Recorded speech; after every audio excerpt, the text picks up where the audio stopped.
ਸਤਿ ਸ਼੍ਰੀ ਅਕਾਲ, ਨਮਸਕਾਰ, ਆਦਾਬ। ਅੱਜ ਦੇ ਸ਼ੋਅ ਵਿੱਚ ਸਾਰੇ ਦਰਸ਼ਕਾਂ ਦਾ ਸਵਾਗਤ ਹੈ। ਇਸ ਸ਼ੋਅ ਦੇ ਵਿੱਚ ਮੇਰੇ ਨਾਲ ਸੀਨੀਅਰ ਪੱਤਰਕਾਰ ਬਲਬੀਰ ਸਿੰਘ ਜੰਡੂ ਹਨ। ਉਹਨਾਂ ਨਾਲ ਗੱਲ ਕਰਾਂਗੇ ਕਿ ਸੁਪਰੀਮ ਕੋਰਟ ਨੇ ਦੇਸ਼ ਧਰੋਹ ਦਾ ਜਿਹੜਾ ਕਾਨੂੰਨ ਹੈ ਉਹਦੇ ਉੱਪਰ ਪਾਬੰਦੀ ਲਾ ਦਿੱਤੀ ਹੈ। ਕਿਸ ਗੱਲ ਨੇ ਸੁਪਰੀਮ ਕੋਰਟ ਨੂੰ ਇਹ ਫੈਸਲਾ ਲੈਣ ਲਈ ਜਿਹੜਾ ਮਜਬੂਰ ਕੀਤਾ, ਕੀ ਗੱਲਾਂ ਸੀਗੀਆਂ, ਕਿਹੜੇ ਕਿਹੜੇ ਮਸਲੇ ਸੀਗੇ ਜਿਨ੍ਹਾਂ ਕਰਕੇ ਸੁਪਰੀਮ ਕੋਰਟ ਇਸ ਪਾਸੇ ਵੱਲ ਆਈ ਕਿ ਇਹ ਜਿਹੜਾ ਕਾਨੂੰਨ ਆ ਇਹਦੀ ਦੁਰਵਰਤੋਂ ਹੋ ਰਹੀ ਹੈ। ਦੁਰਵਰਤੋਂ ਨੂੰ ਦੇਖਦਿਆਂ ਹੋਇਆਂ ਮਤਲਬ ਇਸ ਕਾਨੂੰਨ ਦੇ ਉੱਪਰ ਰੋਕ ਲਾਉਣ ਦਾ ਫੈਸਲਾ ਕੀਤਾ ਤੇ ਨਾਲ ਹੀ ਉਹਨਾਂ ਨੇ ਕੇਂਦਰ ਸਰਕਾਰ ਨੂੰ ਕਿਹਾ ਕਿ ਉਹ ਇਸ ਕਾਨੂੰਨ ਬਾਰੇ ਆਪਣੀ ਰਾਏ ਜਿਹੜੀ ਆ ਉਹ ਜਲਦੀ ਦੇਵੇ, ਕਿਉਂਕਿ ਮਾਮਲਾ ਕਾਫੀ ਦੇਰ ਤੋਂ ਸੁਪਰੀਮ ਕੋਰਟ ਦੇ ਵਿੱਚ ਚੱਲ ਰਿਹਾ ਤੇ ਇਸ ਦੌਰਾਨ ਜਿਹੜੇ ਆ 13,000 ਤੋਂ ਵੱਧ ਲੋਕਾਂ ਦੇ ਖਿਲਾਫ ਜਿਹੜੇ ਆ ਦੇਸ਼ ਧਰੋਹ ਦੇ 867 ਕੇਸ ਦਰਜ ਕੀਤੇ ਗਏ, ਜਿਹਦੇ ਵਿੱਚ ਕੇਵਲ ਜਿਹੜੀ ਬਹੁਤ ਘੱਟ ਲੋਕਾਂ ਨੂੰ ਸਜ਼ਾ ਹੋਈ ਤੇ ਬਹੁਤੇ ਮਾਮਲੇ ਜਿਹੜੇ ਆ ਉਹ ਇਵੇਂ ਹੀ ਜਿਹੜੇ ਨਿਪਟ ਗਏ ਤੇ ਪਰ ਲੋਕਾਂ ਨੂੰ ਜੇਲ੍ਹਾਂ ਦੇ ਵਿੱਚ ਲੰਮਾ ਸਮਾਂ ਜਿਹੜਾ ਉਹ ਸੜਨਾ ਪਿਆ। ਇਹ ਸਾਰੀਆਂ ਪ੍ਰਸਥਿਤੀਆਂ ਦੇਖਦੇ ਹੋਏ ਮੇਰੇ ਖਿਆਲ ਜਿਹੜੀ ਆ ਗੱਲ ਜਿਹੜੀ ਕੀਤੀ ਗਈ, ਇਹਦੇ ਨਾਲ ਹੀ ਦੇਸ਼ ਦੇ ਵਿੱਚ ਜਿਹੜੀ ਸਕੂਲ ਸਿੱਖਿਆ ਉਹਦੀ ਹਾਲਤ ਕੀ ਆ। ਪਿਛਲੇ ਕੁਝ ਸਮੇਂ ਦੇ ਵਿੱਚ 521 ਸਰਕਾਰੀ ਸਕੂਲ ਬੰਦ ਹੋਏ ਤੇ ਜਿਹੜੇ ਆ 3300 ਦੇ ਨਵੇਂ ਪ੍ਰਾਈਵੇਟ ਸਕੂਲ ਖੁੱਲੇ। ਐਜੂਕੇਸ਼ਨ ਕਿੱਧਰ ਨੂੰ ਜਾ ਰਹੀ ਹੈ ਇਹਦੇ ਬਾਰੇ ਵੀ ਚਰਚਾ ਕਰਾਂਗੇ। ਇਸ ਦੇ ਨਾਲ ਹੀ ਜਿਹੜਾ ਪੰਜਾਬ ਦੇ 8 ਹੋਰ ਆਗੂਆਂ ਦੀ ਸੁਰੱਖਿਆ ਛਤਰੀ ਜਿਹੜੀ ਆ ਉਹ ਛਾਂਗੀ ਗਈ ਹੈ, ਇਹਦੇ ਬਾਰੇ ਵੀ ਗੱਲ ਕਰਾਂਗੇ। ਉਹ ਕਿਹੜੇ ਆਗੂ ਨੇ ਜਿਨ੍ਹਾਂ ਦੀ ਸੁਰੱਖਿਆ ਛਾਂਗੀ ਗਈ ਹੈ। ਸਭ ਤੋਂ ਪਹਿਲਾਂ ਗੱਲ ਕਰਦੇ ਹਾਂ ਜਿਹੜਾ ਦੇਸ਼ ਧਰੋਹ ਦਾ ਕਾਨੂੰਨ ਆ, ਜਿਹਨੂੰ ਲੈ ਕੇ ਦੇਸ਼ ਦੇ ਵਿੱਚ ਕਾਫੀ ਦੇਰ ਤੋਂ ਰੌਲਾ ਪੈ ਰਿਹਾ ਸੀਗਾ। ਇਸ ਕਾਨੂੰਨ ਬਾਰੇ ਜੰਡੂ ਸਾਹਿਬ, ਜਿਹੜਾ ਕੇਂਦਰ ਸਰਕਾਰ ਜਿਹੜੀ ਸੁਪਰੀਮ ਕੋਰਟ ਆ ਉਹਨੇ ਕਿਹਾ ਵੀ ਅਜੇ ਕੇਸ ਉਹਨਾਂ ਚਿਰ ਦਰਜ ਨਾ ਕੀਤੇ ਜਾਣ ਜਿੰਨਾ ਚਿਰ ਇਸ ਮਸਲੇ ਦਾ ਫੈਸਲਾ ਨਹੀਂ ਹੋ ਜਾਂਦਾ। ਤੁਸੀਂ ਇਹਦੇ ਬਾਰੇ ਕੀ ਕਹਿਣਾ ਚਾਹੁੰਦੇ? ਮੈਨੂੰ ਲੱਗਦਾ ਕਿ ਜਿਹੜੇ ਅੰਦੋਲਨ ਕਰ ਰਹੇ, ਆਪਣੀ ਮੰਗਾਂ ਲਈ ਲੋਕ ਲੜ ਰਹੇ, ਉਹਨਾਂ ਲਈ ਇਹ ਜਿਹੜਾ ਫੈਸਲਾ ਹੈ ਮਤਲਬ ਹਾਂ ਪੱਕੀ ਹੋਇਆ। ਮਤਲਬ ਜਿਹੜਾ ਡਿਸੈਂਟ ਹੈ ਉਹਦੇ ਨੂੰ ਲੈ ਕੇ ਜਿਹੜੇ ਕੇਸ ਦਰਜ ਕਰ ਦਿੱਤੇ ਜਾਂਦੇ ਸੀ ਉਹਦਾ ਨਖੇੜਾ ਰਾਜ ਧਰੋਹ ਨਾਲੋਂ ਫਰਕ ਕੀਤਾ ਗਿਆ। ਤੁਸੀਂ ਇਹਦੇ ਬਾਰੇ ਕੀ ਕਹਿਣਾ ਚਾਹੁੰਦੇ ਹੋ? ਦੇਖੋ, ਜਿਹੜਾ ਇਹ ਕਾਨੂੰਨ ਹੈ ਇਹ 1880 ਦੇ ਵਿੱਚ ਬਣਿਆ ਸੀ ਔਰ ਉਸ ਸਮੇਂ ਇੱਥੇ ਬਰਤਾਨਵੀ ਹਕੂਮਤ ਸੀ, ਸਾਡਾ ਦੇਸ਼ ਗੁਲਾਮ ਸੀ ਔਰ ਉਹਨਾਂ ਨੇ ਇਸ ਕਾਨੂੰਨ ਨੂੰ ਇਸ ਢੰਗ ਨਾਲ ਬਣਾਇਆ ਸੀਗਾ ਕਿ ਜਿਸ ਢੰਗ ਨਾਲ ਸਰਕਾਰ ਵਿਰੁੱਧ ਆਵਾਜ਼ ਉਠਾਉਣ ਵਾਲੇ ਲੋਕ, ਸਰਕਾਰ ਵਿਰੁੱਧ ਅੰਦੋਲਨ ਕਰਨ ਵਾਲੇ ਲੋਕ, ਸਰਕਾਰ ਦੇ ਖਿਲਾਫ ਖੜੇ ਹੋਣ ਵਾਲੇ ਲੋਕ, ਉਹਨਾਂ ਨੂੰ ਇਸ ਕਾਨੂੰਨ ਦੇ ਤਹਿਤ ਅੰਦਰ ਬੰਦ ਕਰ ਦਿੱਤਾ ਜਾਵੇ, ਉਹਨਾਂ ਦੀ ਆਵਾਜ਼ ਬੰਦ ਕਰ ਦਿੱਤੀ ਜਾਵੇ, ਉਹਨਾਂ ਨੂੰ ਜੇਲ੍ਹਾਂ ਵਿੱਚ ਸੁੱਟ ਦਿੱਤਾ ਜਾਵੇ, ਉਹਨਾਂ ਨੂੰ ਉਮਰ ਭਰ ਜੇਲ੍ਹ ਚੋਂ ਨਿਕਲਣ ਦਾ ਮੌਕਾ ਹੀ ਨਾ ਮਿਲੇ। ਸੋ ਇਸ ਢੰਗ ਨਾਲ ਉਹਦੀਆਂ ਵਿਵਸਥਾਵਾਂ ਜਿਹੜੀਆਂ ਕੀਤੀਆਂ ਗਈਆਂ ਸੀ। ਪਰ ਹੁਣ ਆਜ਼ਾਦੀ ਦੇ ਇੰਨਾ ਲੰਮਾ ਸਮਾਂ ਗੁਜ਼ਰ ਜਾਣ ਦੇ ਬਾਅਦ ਅਜੇ ਵੀ ਇਹ ਕਾਨੂੰਨ ਜਿਹੜਾ ਹੈ ਉਸ ਤਰ੍ਹਾਂ ਹੀ ਕੰਮ ਕਰ ਰਿਹਾ ਹੈ ਔਰ ਹੁਣ ਦੀ ਖਾਸ ਕਰਕੇ ਮੌਜੂਦਾ ਸਰਕਾਰ ਨੇ ਇਸ ਕਾਨੂੰਨ ਨੂੰ ਵੀ ਉਸੇ ਢੰਗ ਨਾਲ ਹੀ ਵਰਤਣ ਦਾ ਯਤਨ ਕੀਤਾ ਹੈ ਕਿ ਜਿਹੜੇ ਵੀ ਲੋਕ ਸਰਕਾਰ ਦੇ ਖਿਲਾਫ ਆਵਾਜ਼ ਉਠਾਉਂਦੇ ਆ, ਸਰਕਾਰ ਤੇ ਪ੍ਰਸ਼ਨ ਉਠਾਉਂਦੇ ਆ, ਸਰਕਾਰ ਤੇ ਸਵਾਲ ਕਰਦੇ ਆ, ਸਰਕਾਰ ਦੀ ਆਲੋਚਨਾ ਕਰਦੇ ਆ, ਉਹਨਾਂ ਸਾਰਿਆਂ ਨੂੰ ਔਰ ਜਿਹੜੇ ਉਹਨਾਂ ਨੂੰ ਲੱਗਦਾ ਕਿ ਸਾਡੇ ਵੱਡੇ ਵਿਰੋਧੀ ਨੇ ਜਾਂ ਉਹਨਾਂ ਨੂੰ ਇਹ ਲੱਗਦਾ ਹੈ ਕਿ ਇਹਨਾਂ ਦੀ ਜਿਹੜੀ ਆਵਾਜ਼ ਹੈ ਉਹ ਸਮਾਜ ਦੇ ਵਿੱਚ ਆਪਣਾ ਇੱਕ ਪ੍ਰਭਾਵ ਪਾ ਰਹੀ ਹੈ, ਅਸਰ ਪਾ ਰਹੀ ਹੈ, ਲੋਕਾਂ ਨੂੰ ਸਰਕਾਰ ਖਿਲਾਫ ਲਾਮਬੰਦ ਕਰ ਰਹੀ ਹੈ, ਉਹਨਾਂ ਸਾਰਿਆਂ ਨੂੰ ਉਹਨਾਂ ਦੀ ਕੋਸ਼ਿਸ਼ ਇਹ ਹੁੰਦੀ ਹੈ ਕਿ ਇਹਨਾਂ ਨੂੰ ਦੇਸ਼ ਧਰੋਹ ਦਾ ਜਿਹੜਾ ਕਾਨੂੰਨ ਲਾ ਕੇ ਉਹਨਾਂ ਦੀ ਜ਼ੁਬਾਨ ਬੰਦ ਕੀਤੀ ਜਾਵੇ, ਉਹਨਾਂ ਨੂੰ ਜੇਲ੍ਹ ਵਿੱਚ ਸੁੱਟ ਦਿੱਤਾ ਜਾਵੇ ਔਰ ਲੰਮੇ ਸਮੇਂ ਤੱਕ ਜੇਲ੍ਹਾਂ ਵਿੱਚ ਬੰਦ ਰੱਖਿਆ ਜਾਵੇ। ਭਾਵੇਂ ਕਿ ਇਸ ਕਾਨੂੰਨ ਦੇ ਤਹਿਤ ਜਿਹੜੀ ਸਜ਼ਾ ਹੈ ਉਹ ਤਾਂ ਉਮਰ ਕੈਦ ਦੀ ਸਜ਼ਾ ਤੱਕ ਹੋ ਸਕਦੀ ਹੈ। ਸੋ ਅਸੀਂ ਦੇਖਦੇ ਹਾਂ ਕਿ ਪਿਛਲੇ ਸਮੇਂ 'ਚ ਖਾਸ ਕਰਕੇ ਅਸੀਂ ਉੱਤਰ ਪ੍ਰਦੇਸ਼ 'ਚ ਜੇ ਨਜ਼ਰ ਮਾਰੀਏ ਤਾਂ ਉੱਤਰ ਪ੍ਰਦੇਸ਼ ਦੇ ਅੰਦਰ ਬਹੁਤ ਵੱਡੀ ਪੱਧਰ ਤੇ ਇਸ ਕਾਨੂੰਨ ਦੀ ਦੁਰਵਰਤੋਂ ਹੋਈ ਔਰ ਲਗਭਗ 150 ਦੇ ਕਰੀਬ ਲੋਕ ਜਿਹੜੇ ਆ ਇਸ ਕਾਨੂੰਨ ਦੇ ਤਹਿਤ ਉਹਨਾਂ ਨੇ ਅੰਦਰ ਵੀ ਕੀਤੇ ਔਰ ਕੁਝ ਮਾਮਲਿਆਂ ਦੇ ਵਿੱਚ ਹਾਈ ਕੋਰਟ ਨੇ ਜਾਂ ਦੂਸਰੀਆਂ ਅਦਾਲਤਾਂ ਨੇ ਉਹਨਾਂ ਨੂੰ ਰਾਹਤ ਵੀ ਦਿੱਤੀ ਕੁਝ ਲੋਕਾਂ ਨੂੰ। ਇਲਾਹਾਬਾਦ ਹਾਈ ਕੋਰਟ ਨੇ ਖਾਸ ਕਰਕੇ ਬਹੁਤ ਸਾਰੇ ਫੈਸਲਿਆਂ ਦੇ ਵਿੱਚ ਸਰਕਾਰ ਨੂੰ ਪੁੱਛਿਆ ਵੀ ਇਹ ਲਾਉਣ ਦਾ ਤੁਕ ਕੀ ਸੀ, ਐਵੀਡੈਂਸ ਕੀ ਸੀਗਾ, ਤੇ ਸਰਕਾਰ ਐਵੀਡੈਂਸ ਹੀ ਨਹੀਂ ਪੇਸ਼ ਕਰ ਸਕੀ ਤੇ ਇਸ ਕਰਕੇ ਉਹਨਾਂ ਨੇ ਹਟਾ ਦਿੱਤੇ ਸੀ। ਤੇ ਸੋ ਇਸ ਕਰਕੇ ਸਾਡੇ ਦੇਸ਼ ਦੇ ਵਿੱਚ ਇਸ ਵੇਲੇ ਜੇ ਕੋਈ ਲੋਕਾਂ ਨੂੰ ਆਸ ਦੀ ਕਿਰਨ ਨਜ਼ਰ ਆਉਂਦੀ ਹੈ ਤਾਂ ਉਹ ਨਿਆਂਪਾਲਿਕਾ ਹੀ ਹੈ ਤੇ ਸਰਵਉੱਚ ਅਦਾਲਤਾਂ, ਚਾਹੇ ਉਹ ਹਾਈ ਕੋਰਟ ਹੈ ਚਾਹੇ ਸੁਪਰੀਮ ਕੋਰਟ ਹੈ। ਤੇ ਹੁਣ ਵੀ ਅਸੀਂ ਇਸ ਮਾਮਲੇ 'ਚ ਵੀ ਇਹੀ ਦੇਖ ਰਹੇ ਹਾਂ ਕਿ ਲੋਕਾਂ ਨੂੰ ਜਿਸ ਤਰ੍ਹਾਂ ਦੀ ਆਸ ਸੀ ਸੁਪਰੀਮ ਕੋਰਟ ਤੋਂ, ਲੋਕਾਂ ਦੀਆਂ ਆਸਾਂ ਦੇ ਮੁਤਾਬਕ ਸੁਪਰੀਮ ਕੋਰਟ ਉਹਨਾਂ ਤੇ ਖਰੀ ਉਤਰੀ ਔਰ ਲੋਕਾਂ ਦਾ ਇਹਦੇ ਨਾਲ ਭਰੋਸਾ ਵੀ ਬਣਿਆ ਔਰ ਇਤਿਹਾਸਕ ਫੈਸਲੇ ਦੇ ਤੌਰ ਤੇ ਇਸ ਫੈਸਲੇ ਨੂੰ ਦੇਖਿਆ ਜਾ ਰਿਹਾ ਹੈ ਕਿ ਜਿਸ ਢੰਗ ਨਾਲ ਸਰਕਾਰ ਇਸ ਦੀ ਦੁਰਵਰਤੋਂ ਕਰ ਰਹੀ ਸੀ, ਜਿਸ ਢੰਗ ਨਾਲ ਆਪਣੇ ਵਿਰੋਧੀਆਂ ਨੂੰ ਚੁੱਪ ਕਰਾਉਣ ਦੀ ਉਹ ਕਰ ਰਹੀ ਸੀ, ਉਸ ਦੇ ਵਿੱਚ ਇਸ ਵੇਲੇ ਜਿਹੜੀ ਸਥਿਤੀ ਸੀਗੀ, ਉਹ ਸੈਂਕੜੇ ਲੋਕ ਜਿਹੜੇ ਸੀਗੇ ਉਹਨਾਂ ਦੇ ਖਿਲਾਫ ਜਿਹੜਾ ਕੇਸ ਦਰਜ ਕੀਤਾ ਗਿਆ, ਕਿਉਂਕਿ ਵੱਖ-ਵੱਖ ਰਿਪੋਰਟਾਂ 'ਚ ਵੱਖ-ਵੱਖ ਅੰਕੜੇ ਆ ਰਹੇ, ਇਸ ਕਰਕੇ ਅਸੀਂ ਅੰਕੜਿਆਂ ਦਾ ਜ਼ਿਕਰ ਨਹੀਂ ਕਰ ਰਹੇ, ਪਰ ਖੈਰ ਸੈਂਕੜੇ ਜੰਡੂ ਸਾਹਿਬ, ਲੋਕ ਇੱਕ ਗੱਲ ਤਾਂ ਕਰਨੀ ਪੈ ਗਈ ਨੇ, ਜਿਹੜੇ 405 ਤਕਰੀਬਨ ਕੇਸ ਜਿਹੜੇ ਦਰਜ ਹੋਏ, ਜਿਹਦੇ ਜਿਹੜੇ ਉਹ ਆਗੂਆਂ ਨੇ ਜੰਮੂ ਆਲੋਚਨਾ ਵੱਖ-ਵੱਖ ਹੈ। ਕੀਤੀ, ਇਹ ਤੇ ਉਹਦੇ 'ਚ ਇਹ ਕੇਸ ਹੈਗੇ, ਕੁਛ ਯੂਪੀ ਦੇ ਵਿੱਚ 145 ਕੇਸ ਹੋਏ, ਜਿਹੜੇ 139 ਉਹਨਾਂ ਲੋਕਾਂ ਦੇ ਖਿਲਾਫ ਹੀ ਦਰਜ ਕੀਤੇ ਜਿਨ੍ਹਾਂ ਨੇ ਯੋਗੀ ਆਦਿੱਤਿਆਨਾਥ ਦੀ, ਮੁੱਖ ਮੰਤਰੀ ਦੀ ਆਲੋਚਨਾ ਕੀਤੀ। ਮਤਲਬ ਇਸ ਤਰੀਕੇ ਦੇ ਕੇਸ ਜਿਹੜੇ ਜ਼ਿਆਦਾ ਦਰਜ ਹੋਏ। ਉਹਦੇ ਵਿੱਚ ਉਹਨੇ ਇੱਕ ਅਖਬਾਰ ਤੇ ਵੀ ਲਿਖਦਾ ਹੈ ਕਿ ਇਵਨ ਜਿਹੜਾ ਕਿਸਾਨ ਅੰਦੋਲਨ ਸੀਗਾ, ਸਰਸਾ ਸਾਡੇ ਨੇੜੇ ਪੈਂਦਾ, ਸਰਸੇ ਦੇ ਵਿੱਚ ਵੀ ਕਿੰਨੇ ਕੇਸ ਜਿਹੜੇ ਆ ਉਹ ਕਿਸਾਨਾਂ ਦੇ ਖਿਲਾਫ ਦੇਸ਼ ਧਰੋਹ ਦੇ ਹੋਏ। ਮਤਲਬ ਕਿਸਾਨੀ ਅੰਦੋਲਨ ਦੌਰਾਨ ਵੀ ਕਈ ਕੇਸ ਦਰਜ ਜਿਹੜੇ ਕੀਤੇ ਗਏ। ਨਹੀਂ, ਉਹ ਤਾਂ ਜਿਨ੍ਹਾਂ ਨੇ ਵੀ ਆਵਾਜ਼ ਸਰਕਾਰ ਦੇ ਖਿਲਾਫ ਉਠਾਈ ਜਾਂ ਉਹਨਾਂ ਦੇ ਖਿਲਾਫ ਲੜੇ ਉਹਦੇ ਹੋਏ, ਪਰ ਇਹਦੇ ਚ ਹੁਣ ਇੱਕ ਅਖਬਾਰ ਇਹ ਵੀ ਲਿਖਦਾ ਹੈ ਕਿ ਉਹ 356 ਵਿਅਕਤੀ ਹੈ ਜਿਨ੍ਹਾਂ ਨੂੰ ਦੇ ਖਿਲਾਫ ਇਹ ਕੇਸ ਦਰਜ ਹੋਇਆ, 548 ਵਿਅਕਤੀਆਂ ਨੂੰ ਗ੍ਰਿਫਤਾਰ ਕੀਤਾ ਗਿਆ। ਮੈਂ ਇਸ ਕਰਕੇ ਇਹ ਚਾਹੁੰਦਾ ਸੀਗਾ ਕਿ ਇਹ ਅੰਕੜੇ ਜਿਹੜੇ ਹੈ ਇਹਨਾਂ ਦੀ ਜਿਹੜੀ ਗਿਣਤੀ ਹੈ ਵੱਖ-ਵੱਖ ਹੈਗੀ ਹੈ, ਪਰ ਚਲੋ ਐਨੀਹਾਉ, ਤੇ ਉਹ ਜਿਹੜੀ ਇਸ ਤਰ੍ਹਾਂ ਦੀ ਗਿਣਤੀ ਵੱਧ ਰਹੀ ਹੈ, ਔਰ ਉਹਦੇ ਵਿੱਚ ਬਹੁਤ ਸਾਰੇ ਜਿਹੜੇ ਵਿਦਵਾਨ ਲੋਕ ਹੈ, ਲੇਖਕ ਲੋਕ ਹੈ, ਪੱਤਰਕਾਰ ਲੋਕ ਹੈ, ਆਪਣੇ ਵਕੀਲ ਹੈ, ਉਹਨਾਂ ਦੇ ਖਿਲਾਫ ਵੀ ਇਸ ਜਿਹੜੀ ਹੈ ਧਾਰਾ ਦੀ ਵਰਤੋਂ ਜਿਹੜੀ ਹੈ ਉਹ ਕੀਤੀ ਗਈ। ਧਾਰਾ ਜਿਹੜੀ 124A ਹੈ ਇਸ ਕਾਨੂੰਨ ਦੇ ਤਹਿਤ, ਜਿਹਦੇ ਤਹਿਤ ਜਿਹੜਾ ਦੇਸ਼ ਧਰੋਹ ਦਾ ਕੇਸ ਜਿਹੜਾ ਹੈ ਉਹ ਦਰਜ ਕੀਤਾ ਜਾਂਦਾ। ਸੋ ਇਸ ਕਰਕੇ ਆਉਣ ਵਾਲੇ ਸਮੇਂ ਦੇ ਵਿੱਚ ਇਸ ਕੇਸ ਦੇ ਉੱਤੇ ਜਿਸ ਤਰ੍ਹਾਂ ਸਰਕਾਰ ਨੇ ਸੁਪਰੀਮ ਕੋਰਟ ਦੇ ਵਿੱਚ ਸੋਲਿਸਿਟਰ ਜਨਰਲ ਨੇ ਕਿਹਾ ਸੀਗਾ ਪਹਿਲਾਂ ਸ਼ੁਰੂ ਦੇ ਵਿੱਚ, ਹਲਫਨਾਮਾ ਜਿਹੜਾ ਦਿੱਤਾ ਗਿਆ ਕਿ ਸਰਕਾਰ ਜਿਹੜੀ ਹੈ ਉਹ ਸਾਰੇ ਜਿਹੜੇ ਪੁਰਾਣੇ ਕਾਨੂੰਨ ਹੈ ਉਹਨਾਂ ਦੇ ਉੱਤੇ ਵਿਚਾਰ ਕਰ ਰਹੀ ਹੈ ਨਰਿੰਦਰ ਮੋਦੀ ਦੀ ਸਰਕਾਰ, ਤੇ ਇਸ ਕਾਨੂੰਨ ਤੇ ਵੀ ਅਸੀਂ ਵਿਚਾਰ ਜਿਹੜੀ ਹੈ ਚੱਲ ਰਹੀ ਹੈ, ਚਰਚਾ ਚੱਲ ਰਹੀ ਹੈ, ਤੇ ਇਹਨੂੰ ਸਹੀ ਮੰਚ ਦੇ ਉੱਪਰ ਅਸੀਂ ਜਿਹੜਾ ਹੈ ਉਹ ਇਸ ਦੇ ਬਾਰੇ ਜਿਹੜੀ ਹੈ ਗੱਲ ਕੀਤੀ ਜਾਏਗੀ, ਇਹਦੇ ਬਾਰੇ ਜਿਹੜੀ ਸੋਧਾਂ ਜਿਹੜੀਆਂ ਹੋਣੀਆਂ ਉਹ ਇਹਦੇ ਵਿੱਚ ਕੀਤੀਆਂ ਜਾਣਗੀਆਂ। ਪਰ ਕੋਰਟ ਨੇ ਉਸ ਗੱਲ ਦਾ ਇਹ ਨੋਟਿਸ ਲੈ ਕੇ ਕਿ ਇਹ ਜਿਹੜਾ ਜਿੰਨੀ ਦੇਰ ਤੱਕ ਤੁਸੀਂ ਇਸ ਕਾਨੂੰਨ ਨੂੰ ਰਿਵਿਊ ਕਰ ਰਹੇ ਹੋ, ਉਸ ਸਮੇਂ ਤੱਕ ਇਸ ਕਾਨੂੰਨ ਦੇ ਖਿਲਾਫ, ਇਸ ਤਹਿਤ ਨਾ ਤਾਂ ਕੋਈ FIR ਦਰਜ ਕੀਤੀ ਜਾਵੇ, ਨਾ ਇਸ ਕਾਨੂੰਨ ਦੇ ਤਹਿਤ ਜਿਹੜਾ ਕਿਸੇ ਨੂੰ ਗ੍ਰਿਫਤਾਰ ਕੀਤਾ ਜਾਵੇ, ਤੇ ਨਾਲ ਦੀ ਨਾਲ ਉਹਨਾਂ ਨੇ ਇਹ ਵੀ ਗੱਲ ਕਹੀ ਹੈ ਕਿ ਜਿਹੜੇ ਪਿਛਲੇ ਸਮੇਂ ਦੇ ਅੰਦਰ ਜਿਨ੍ਹਾਂ ਦੇ ਖਿਲਾਫ ਇਹ ਕਾਨੂੰਨ ਦੇ ਤਹਿਤ ਕੇਸ ਦਰਜ ਕੀਤੇ ਗਏ ਧਾਰਾ 124A ਦੇ ਤਹਿਤ, ਤੇ ਉਹ ਅੰਦਰ ਨੇ ਇਸ ਵੇਲੇ ਜਿਨ੍ਹਾਂ ਦੇ ਵਿੱਚ ਬੰਦ ਨੇ, ਉਹ ਵੀ ਜਾ ਕੇ ਜਿਹੜੀਆਂ ਆਪਣੇ ਸੰਬੰਧਿਤ ਅਦਾਲਤਾਂ ਕੋਲ ਆਪਣੀ ਜ਼ਮਾਨਤ ਲਈ ਅਰਜ਼ੀ ਲਾ ਸਕਦੇ ਆ। ਉਹਨਾਂ ਨੂੰ ਵੀ ਉੱਥੇ ਜਿਹੜੀ ਅਦਾਲਤ ਹੈ ਉਹ ਸੁਪਰੀਮ ਕੋਰਟ ਵੱਲੋਂ ਦਿੱਤੀ ਗਈ ਰੂਲਿੰਗ, ਸੁਪਰੀਮ ਕੋਰਟ ਵੱਲੋਂ ਸੁਣਾਇਆ ਗਿਆ ਹੁਕਮ, ਉਸ ਦੀ ਰੌਸ਼ਨੀ ਦੇ ਵਿੱਚ ਉਹਨਾਂ ਕੇਸਾਂ ਨੂੰ ਵਿਚਾਰੇ। ਸੋ ਇਸ ਗੱਲ ਦੇ ਨਾਲ ਉਹਨਾਂ ਲੋਕਾਂ ਨੂੰ ਵੀ ਬਹੁਤ ਵੱਡੀ ਰਾਹਤ ਮਿਲੀ ਹੈ ਜਿਹੜੇ ਲੋਕਾਂ ਦੇ ਖਿਲਾਫ ਇਸ ਕਾਨੂੰਨ ਦੀ ਸਰਕਾਰ ਨੇ ਵਰਤੋਂ ਕੀਤੀ, ਨੰਬਰ 1। ਨੰਬਰ 2, ਇਸ ਕਾਨੂੰਨ ਦੇ ਉੱਤੇ ਉਦੋਂ ਤੱਕ ਸੁਪਰੀਮ ਕੋਰਟ ਵੱਲੋਂ ਪਾਬੰਦੀ ਲਾ ਦੇਣ ਨਾਲ ਜਿਹੜੇ ਆਉਣ ਵਾਲੇ ਸਮੇਂ ਦੇ ਅੰਦਰ ਜਿਹੜੇ ਲੋਕ ਜਾਂ ਵਿਰੋਧੀ ਧਿਰ ਜਿਹੜੀ ਹੈ ਜਾਂ ਜਿਹੜੀ ਸਰਕਾਰ ਦੇ ਖਿਲਾਫ ਆਵਾਜ਼ ਚੁੱਕਦੇ ਆ, ਜਿਹੜੀਆਂ ਸਰਕਾਰ ਦੀਆਂ ਨੀਤੀਆਂ ਉਹ ਸਮਝਦੇ ਆ ਲੋਕ, ਜਾਂ ਰਾਜਸੀ ਪਾਰਟੀਆਂ, ਰਾਜਸੀ ਆਗੂ ਹੈ, ਪੱਤਰਕਾਰ ਹੈ ਜਿਹੜੇ ਆਪਣੀ ਰਿਪੋਰਟਿੰਗ ਕਰਦੇ ਆ, ਤੇ ਜਿਨ੍ਹਾਂ ਨੂੰ ਇਹ ਲੱਗਦਾ ਹੈ ਕਿ ਜਿਹੜੀਆਂ ਸਰਕਾਰ ਦੀਆਂ ਨੀਤੀਆਂ ਜਿਹੜੀਆਂ ਉਹ ਲੋਕ ਹਿੱਤਾਂ ਵਿੱਚ ਨਹੀਂ ਹੈ, ਤਾਂ ਰਾਸ਼ਟਰਵਾਦ ਦੇ ਨਾਂ ਦੇ ਉੱਤੇ ਜਿਸ ਤਰ੍ਹਾਂ ਦੇਸ਼ ਧਰੋਹ ਦੇ ਕੇਸ ਦਰਜ ਹੋ ਰਹੇ ਆ, ਉਸ ਦੇ ਸਬੰਧ ਦੇ ਵਿੱਚ ਉਹ ਲਿਖਦੇ ਵੀ ਹੈ, ਤਾਂ ਉਹਨਾਂ ਨੂੰ ਵੀ ਉਸ ਦੀ ਸਜ਼ਾ ਜਿਹੜੀ ਹੈ ਦੇਣ ਦੇ ਲਈ, ਉਹਨਾਂ ਦਾ ਮੂੰਹ ਬੰਦ ਕਰਨ ਦੇ ਲਈ, ਉਹਨਾਂ ਦੇ ਖਿਲਾਫ ਵੀ ਇਸ ਤਰ੍ਹਾਂ ਦੇ ਕੇਸ ਜਿਹੜੇ ਆ ਉਹ ਦਰਜ ਕੀਤੇ ਜਾਂਦੇ ਸੀ। ਕਈ ਪੱਤਰਕਾਰ ਹੈਗੇ ਇਸ ਮਾਮਲੇ 'ਚ, ਵਿਨੋਦ ਦੁਆ ਹੁਣ ਨਹੀਂ ਰਹੇ, ਉਹਨਾਂ ਦੀ ਮੌਤ ਹੋ ਗਈ ਕਰੋਨਾ ਕਰਕੇ। ਕੱਪਨ ਸਦੀਕੀ ਹੈ ਜਿਹੜਾ ਹਾਥਰਸ ਜਾ ਰਿਹਾ ਸੀ, ਰਸਤੇ ਦੇ ਵਿੱਚ ਜਾਣ ਤੋਂ ਪਹਿਲਾਂ ਹੀ ਰਸਤੇ ਦੇ ਵਿੱਚ ਉਹਦੇ ਖਿਲਾਫ ਕੇਸ ਦਰਜ ਕਰ ਲਿਆ ਗਿਆ। ਇਹਦੇ ਤੋਂ ਇਲਾਵਾ ਹੋਰ ਕਈ ਪੱਤਰਕਾਰ ਹੈ ਜਿਨ੍ਹਾਂ ਨੂੰ ਇਸ ਜਿਹੜਾ ਕਾਨੂੰਨ ਦੀ ਸਖਤੀਆਂ ਦਾ ਸਾਹਮਣਾ ਕਰਨਾ ਪਿਆ। ਅਨੇ ਵੱਖ-ਵੱਖ ਪ੍ਰੋਫੈਸ਼ਨ ਦੇ ਲੇਖਕ ਵੀ ਹੈ, ਅੰਤੀ ਰਾਏ ਵੀ ਹੈ, ਹੋਰ ਵੀ ਲੇਖਕ ਜਿਹੜੇ, ਉਹ ਤਾਂ ਭੀਮਾ ਕੋਰੇਗਾਂਵ ਕੇਸ ਵੀ ਹੈਗਾ ਇਹਦੇ 'ਚ। ਹਾਂਜੀ, ਉਹ ਵੀ ਹੈਗਾ, ਜਿਹੜੀ ਉਹ ਕੁੜੀ ਨੇ ਜਿਹਦੇ 'ਚ ਟੂਲ ਕਿੱਟ ਵਾਲਾ ਮਾਮਲਾ, ਜਿਸ ਕੁੜੀ ਦੇ ਖਿਲਾਫ ਦਰਜ ਕੀਤਾ ਗਿਆ ਸੀਗਾ, ਰਵੀ ਦਿਸ਼ਾ, ਸ਼ਾਇਦ ਰਵੀ ਦਿਸ਼ਾ ਹੈਗੀ।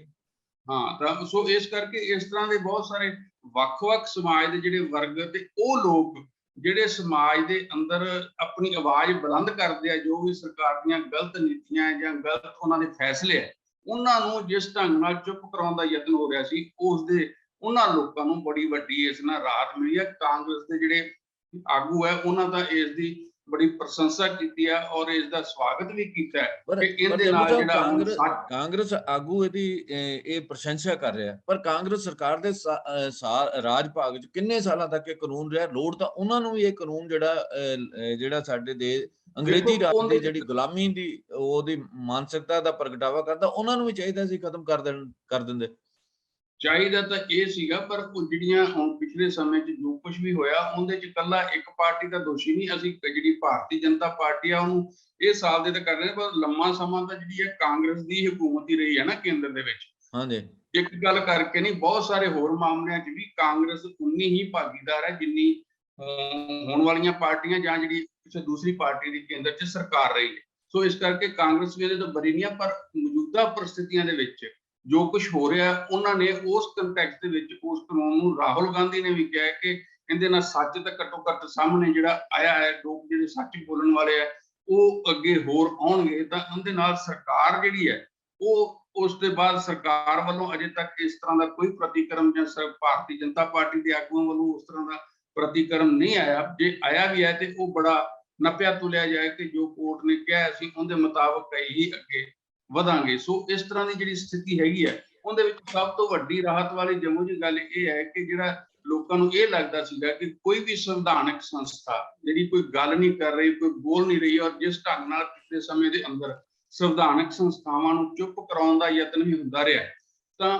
ਔਰ ਕਰਾਇਆ ਵੀ ਗਿਆ, ਤਾਂ ਉਸ ਸਥਿਤੀ ਦੇ ਵਿੱਚ ਇਸ ਤਰ੍ਹਾਂ ਦਾ ਸੁਪਰੀਮ ਕੋਰਟ ਵੱਲੋਂ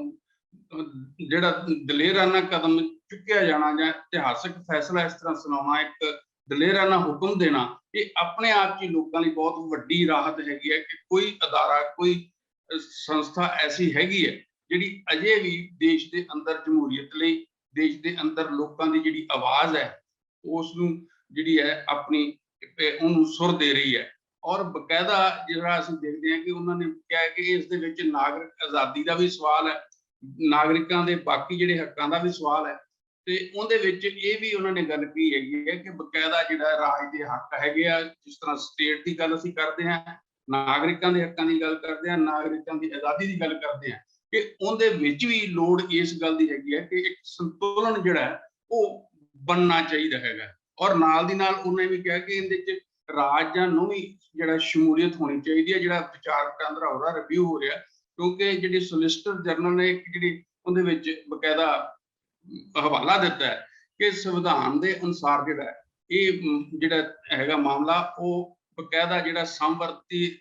ਸੂਚੀ ਹੈ, ਜਿਹਨੂੰ ਕਹਿੰਦੇ ਆ ਕਿ ਸਾਂਝੀ ਸੂਚੀ, ਜਿਹੜੀ ਰਾਜਾਂ ਦੇ ਅਧਿਕਾਰ ਖੇਤਰ 'ਚ ਵੀ ਆਉਂਦੀ ਹੈ ਤੇ ਕੇਂਦਰ ਦੇ, ਕਿ ਉਹਦੇ ਤਹਿਤ ਆਉਂਦਾ। ਪਰ ਨਾਲ ਦੀ ਨਾਲ ਕੇਂਦਰ ਦੂਸਰੇ ਪਾਸੇ ਜਿਹੜਾ ਹਲਫਨਾਮਾ ਉਹਦੇ 'ਚ ਕਹਿ ਰਿਹਾ ਕਿ ਇਹਦੇ ਸਿਰਫ ਤੇ ਸਿਰਫ ਅਧਿਕਾਰ ਜਿਹੜਾ ਹੈ ਉਹ ਕੇਂਦਰ ਸਰਕਾਰ ਨੂੰ ਹੈ। ਸੋ ਇਸ ਕਰਕੇ ਵੱਖ-ਵੱਖ ਤਰ੍ਹਾਂ ਦੀਆਂ ਆਪਾ ਵਿਰੋਧੀ ਜਿਹੜੀ ਉੱਥੇ ਬਿਆਨ ਹੋਣ ਕਰਕੇ ਜਿਹੜਾ ਸੁਪਰੀਮ ਕੋਰਟ ਨੇ ਇਹ ਆਪਣਾ ਦਿਸ਼ਾ ਨਿਰਦੇਸ਼ ਦਿੱਤਾ, ਹੁਕਮ ਦਿੱਤਾ, ਮੈਂ ਸਮਝਦਾ ਇੱਕ ਬੜੀ ਰਾਹਤ ਵਾਲੀ ਗੱਲ ਹੈ ਤੇ ਸਮਾਜ ਲਈ ਵੀ ਇੱਕ ਸੁਖਾਵਾਂ ਮਾਹੌਲ ਇਹਦੇ ਨਾਲ ਪੈਦਾ ਹੋਏਗਾ। ਔਰ ਜਿਹੜੇ ਲੋਕ ਇਸ ਸਰਕਾਰ ਦੇ ਜਿਹੜੇ ਲੋਕ ਵਿਰੋਧੀ ਫੈਸਲੇ ਜਾਂ ਨੀਤੀਆਂ ਜਾਂ ਜਿਨ੍ਹਾਂ ਨੂੰ ਠੀਕ ਨਹੀਂ ਸਮਝਦੇ ਜਮਹੂਰੀਅਤ ਲਈ, ਉਹਦੇ ਖਿਲਾਫ ਜਿਹੜੇ ਆਪਣੀ ਆਵਾਜ਼ ਉਠਾਉਂਦੇ ਆ, ਉਹ ਵੀ ਆਪਣੀ ਆਵਾਜ਼ ਉਠਾਉਣ ਲਈ ਉਹਨਾਂ ਨੂੰ ਹੌਸਲਾ ਹੋਰ ਮਿਲੇਗਾ। ਇਸ ਤੋਂ ਅੱਗੇ ਮੇਰੇ ਖਿਆਲ ਜੰਡੂ ਸਾਹਿਬ ਅਸੀਂ ਰੋਕ ਕਰਦੇ ਹਾਂ ਕਿ ਪੰਜਾਬ ਦੇ ਵਿੱਚ ਜਿਹੜਾ ਹੈ ਪਹਿਲਾਂ ਵੀ ਜਿਹੜੀ ਸਰਕਾਰ ਹੈ, ਭਗਵੰਤ ਮਾਨ ਸਰਕਾਰ, ਉਹਨੇ ਕਈ ਅਧਿਕਾਰੀਆਂ, ਆਗੂਆਂ ਦੀ ਜਿਹੜੀ ਸੁਰੱਖਿਆ ਸ਼ਕਤੀ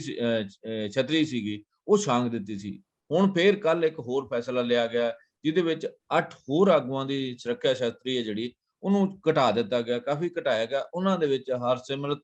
ਬਾਦਲ ਹੈ, ਸੁਨੀਲ ਜਾਖੜ ਹੋਣੀ ਹੈ, ਪੱਠਲ ਸਣੇ, ਮਤਲਬ ਕੁਝ ਹੋਰ ਆਗੂ ਨੇ, ਮਤਲਬ 8 ਆਗੂ ਇਹਦੇ ਵਿੱਚ ਸ਼ਾਮਲ ਨੇ। ਤੇ ਇਸ ਫੈਸਲੇ ਤੋਂ ਪਹਿਲਾਂ ਦੀ ਜਿਹੜੀ ਸਥਿਤੀ ਹੈ, ਜੇ ਉਹਦਾ ਜ਼ਿਕਰ ਕਰੀਏ ਤਾਂ ਕਿਸੇ ਸਮੇਂ ਪੰਜਾਬ ਦੇ ਜਿਹੜੇ ਆਗੂ ਉਹਨਾਂ ਕੋਲ ਬਹੁਤ ਥੋੜੀ ਜਿਹੀ ਸੁਰੱਖਿਆ ਹੁੰਦੀ ਸੀ, 1 ਜਾਂ 2 ਪੁਲਿਸ ਅਧਿਕਾਰੀ, ਪਰ ਪਿਛਲੇ ਸਮੇਂ ਦੇ ਵਿੱਚ ਇਹ ਸੁਰੱਖਿਆ ਜਿਹੜੀ ਹੈ ਬਹੁਤ ਵੱਡੀ ਬਣ ਗਈ ਤੇ ਇਹਦਾ ਖਰਚਾ ਵੀ ਜਿਹੜਾ ਵਧਿਆ। ਇਹ ਫੈਸਲੇ ਦਾ ਮੇਰੇ ਖਿਆਲ ਲੋਕਾਂ ਵੱਲੋਂ ਸਵਾਗਤ ਜਿਹੜਾ ਜ਼ਰੂਰ ਹੋ ਰਿਹਾ। ਤੁਸੀਂ ਇਸ ਫੈਸਲੇ ਬਾਰੇ ਕੀ ਕਹਿਣਾ ਚਾਹੁੰਦੇ ਹੋ? ਦੇਖੋ, ਜਿਹੜਾ ਤੁਸੀਂ ਗੱਲ ਕੀਤੀ ਹੈ ਕਿ ਜਿਹੜਾ ਪਹਿਲਾਂ ਜਿਹੜੇ ਰਾਜਨੇਤਾ ਹੁੰਦੇ ਸੀਗੇ ਜਾਂ ਸਰਕਾਰ ਦੇ ਵਿੱਚ ਜਿਹੜੇ ਮੁੱਖ ਮੰਤਰੀ ਹੁੰਦੇ ਸੀ, ਮੰਤਰੀ ਹੁੰਦੇ ਸੀ, ਉਹਨਾਂ ਕੋਲੇ ਸੁਰੱਖਿਆ ਇੰਨੀ ਜ਼ਿਆਦਾ ਨਹੀਂ ਸੀ। ਇਹ ਜਿਹੜਾ ਸੁਰੱਖਿਆ ਦਾ ਜਿਹੜਾ ਕਨਸੈਪਟ ਹੈਗਾ ਜਾਂ ਜਿਹੜੀ ਇਹ ਧਾਰਨਾ ਹੈਗੀ ਹੈ, ਇਹ ਜਦੋਂ ਪੰਜਾਬ ਦੇ ਵਿੱਚ ਜਿਹੜਾ ਕਾਲਾ ਦੌਰ ਲੰਘਿਆ, ਅੱਤਵਾਦ ਦਾ ਦੌਰ ਲੰਘਿਆ, ਉਸ ਸਮੇਂ ਦੌਰਾਨ ਇਹ ਜਿਹੜੀ ਹੈ ਸਾਰਾ ਨਵੇਂ ਸਿਰੇ ਤੋਂ ਸੁਰੱਖਿਆ ਨੂੰ ਜਿਹੜਾ ਵਿਚਾਰਿਆ ਗਿਆ, ਚਾਹੇ ਉਹ ਮੁੱਖ ਮੰਤਰੀ ਹੈ, ਚਾਹੇ ਮੰਤਰੀ ਹੈ, ਚਾਹੇ ਅਧਿਕਾਰੀ ਨੇ, ਜਿਹੜੇ ਸੀਨੀਅਰ ਅਧਿਕਾਰੀ ਨੇ, ਉਹਨਾਂ ਦੀ ਜਿਹੜੀ ਸੁਰੱਖਿਆ ਉਸ ਸਮੇਂ ਵਧਾਈ ਗਈ। ਔਰ ਵਧਾਈ ਹੀ ਨਹੀਂ ਗਈ, ਉਸ ਸਮੇਂ ਸਪੈਸ਼ਲ ਜਿਹੜੀਆਂ ਐਸੀਆਂ ਜਿਹੜੀਆਂ ਫੋਰਸਸ ਕ੍ਰੀਏਟ ਕੀਤੀਆਂ ਗਈਆਂ, ਜਿਨ੍ਹਾਂ ਨੂੰ ਬਲੈਕ ਕਮਾਂਡੋਸ ਕਿਹਾ ਜਾਂਦਾ, ਹੋਰ ਵੱਖ-ਵੱਖ ਤਰ੍ਹਾਂ ਦੇ ਨਾਂ ਦਿੱਤੇ ਗਏ ਆ। ਉਹ ਜਿਹੜੇ ਉਹਨਾਂ ਨੂੰ ਵੱਖਰੀ ਕਿਸਮ ਦੀ ਟ੍ਰੇਨਿੰਗ ਦੇ ਕੇ ਇਸ ਗੱਲ ਦੇ ਲਈ ਬਕਾਇਦਾ ਤਿਆਰ ਕੀਤਾ ਗਿਆ ਕਿ ਉਹ ਜਿਹੜੀ ਮੁੱਖ ਮੰਤਰੀ ਹੈ, ਚਾਹੇ ਮੰਤਰੀ ਹੈ, ਚਾਹੇ ਰਾਜਪਾਲ ਹੈ, ਚਾਹੇ ਉੱਚ ਅਧਿਕਾਰੀ ਹੈ, ਕਿ ਉਹਨਾਂ ਦੀ ਸੁਰੱਖਿਆ ਨੂੰ ਯਕੀਨੀ ਬਣਾਉਣ। ਤੇ ਉਹਦੇ ਲਈ ਵੱਡੇ ਪੱਧਰ ਤੇ ਜਿਹੜੇ ਹੈ ਗੱਡੀਆਂ ਵੀ ਖਰੀਦੀਆਂ ਗਈਆਂ, ਵੱਡੇ ਪੱਧਰ ਤੇ ਜਿਹੜੀ ਮੈਨ ਪਾਵਰ ਵੀ ਹੈ ਉਹ ਵੀ ਲਾਈ ਗਈ। ਪਰ ਉਹਦੇ ਚ ਦੇਖਣ ਵਾਲੀ ਗੱਲ ਇਹ ਹੈ ਕਿ ਜਿਹੜੀ ਉਹਦੇ ਆਣ ਕੇ ਹੌਲੀ-ਹੌਲੀ ਜਦੋਂ ਇਹ ਅਮਲ ਸ਼ੁਰੂ ਹੁੰਦਾ ਹੈ, ਤਾਂ ਉਹਦੇ ਵਿੱਚ ਰਾਜਸੀ ਨੇਤਾਵਾਂ ਨੂੰ ਲੱਗਦਾ ਹੈ ਕਿ ਇਹ ਇੱਕ ਸਟੇਟਸ ਸਿੰਬਲ ਹੈ ਕਿ ਜੇ ਤੁਹਾਡੇ ਕੋਲੇ ਇੰਨੇ ਲਾਮ-ਚਾਮ ਹੈਗਾ, ਸਰਕਾਰੀ ਲਾਮ ਲਸ਼ਕਰ ਹੈਗਾ, ਤਾਂ ਫਿਰ ਤੁਹਾਡਾ ਇੱਕ ਰੁਤਬਾ ਜਿਹੜਾ ਸਮਾਜ 'ਚ ਉਹ ਦੂਸਰੇ ਲੋਕਾਂ ਦੇ ਮੁਕਾਬਲੇ ਤੁਹਾਨੂੰ ਵੱਖਰਾ VVIP ਜਿਹੜਾ ਹੈ ਟ੍ਰੀਟਮੈਂਟ ਦਿੱਤਾ ਜਾਂਦਾ ਹੈ। ਪੁਲਿਸ ਵੀ ਉਸ ਤਰ੍ਹਾਂ ਵਿਹਾਰ ਕਰਦੀ ਹੈ, ਪ੍ਰਸ਼ਾਸਨ ਉਸ ਤਰ੍ਹਾਂ ਵਿਹਾਰ ਕਰਦਾ ਹੈ, ਲੋਕਾਂ 'ਚ ਵੀ ਉਸ ਦਾ ਇੱਕ ਆਪਣਾ ਦਬਦਬਾ ਰਹਿੰਦਾ ਹੈ। ਤੇ ਅਸੀਂ ਦੇਖਿਆ ਕਿ ਪਿਛਲੇ ਸਮੇਂ 'ਚ ਜਿਹੜੇ ਸੁਰੱਖਿਆ ਮੁਲਾਜ਼ਮ ਸੀ ਉਹ ਕਿਸ ਤਰ੍ਹਾਂ ਜਿਹੜੇ ਜਿਨ੍ਹਾਂ ਨਾਲ ਵੀ ਤੈਨਾਤ ਹੁੰਦੇ ਸੀ, ਉਹਨਾਂ ਦੇ ਬਾਕੀ ਕੰਮਾਂ 'ਚ ਵੀ ਉਹ ਕਿਸ ਤਰ੍ਹਾਂ ਲੱਗੇ ਰਹਿੰਦੇ ਹੁੰਦੇ ਸੀ। ਤੇ ਸੋ ਇਸ ਕਰਕੇ ਸਾਰਾ ਇਹ ਜਿਹੜਾ ਹੁਣ ਭਗਵੰਤ ਮਾਨ ਸਰਕਾਰ ਵੱਲੋਂ ਫੈਸਲੇ ਲਏ ਗਏ, ਚਾਹੇ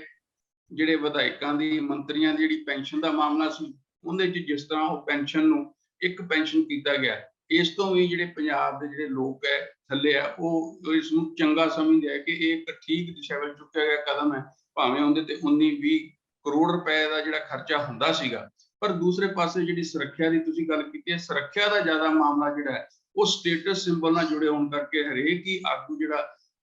ਥੋੜਾ ਆਪਣਾ ਰੁਤਬਾ ਰੱਖਦਾ ਸੀ ਜਾਂ ਜਿਹੜਾ ਸਿਰ ਕੱਢਦਾ ਸੀ, ਤਾਂ ਉਹਨੂੰ ਲੱਗਦਾ ਸੀ ਕਿ ਮੈਨੂੰ ਸੁਰੱਖਿਆ ਜਿਹੜੀ ਹੈ ਮਿਲਣੀ ਚਾਹੀਦੀ ਹੈ। ਤੇ ਪੰਜਾਬ 'ਚ ਅਸੀਂ ਦੇਖਦੇ ਹਾਂ ਕਿ ਜਿਹੜੀ ਇਹ ਬਹੁਤੀ ਸੁਰੱਖਿਆ ਵੀ ਸੀਗੀ, ਉਹ ਜਿਹੜੇ ਰਾਜਸੀ ਆਗੂ ਸੀਗੇ ਉਹਨਾਂ ਦੇ ਕੋਲ ਸੀ,